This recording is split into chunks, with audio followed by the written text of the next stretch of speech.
Welcome to the Windows Computer and Technology channel, and it's been quite a long time since we actually did one. And here it is. We've actually changed the background pictures, the wallpaper of Windows 11. And of course, this works for Windows 10 also. So we changed the theme of the wallpaper.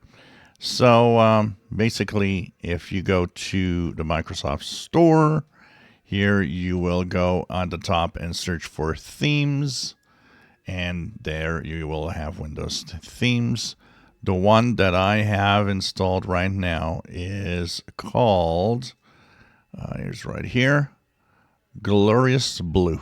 This is the one that we now have installed on the computer, and it has beautiful pictures that have a bluish color to them. So this is what it looks like right now.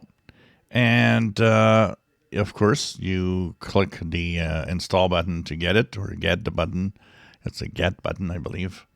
And once it is installed, of course, you will go into your settings and apply the settings that you wish, but I will actually apply my own settings, explain to you why this the reason why I choose these settings. So first of all, you go into background. You make sure that the picture changes to your liking, not every minute, because if you put them every minute, you'll see that there's a little lag every time the picture changes. So you can, put 30 minutes an hour. I think that's pretty nice. It could be once a day. Every day you have a new picture. The other option you want to check in personalization is colors, because I like to have the accent color match my background color.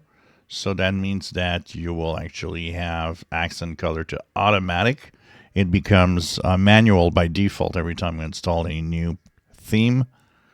And of course, make sure that the accent color and the title bar and the start and taskbar are on, so that it applies to all the bars that will have a color similar. Since it's bluish for most picture, it will be blue for this time around. And there you go. You've got your background pictures. This is the theme for today. If you enjoy my videos, please subscribe, give us thumbs up. Thank you for watching.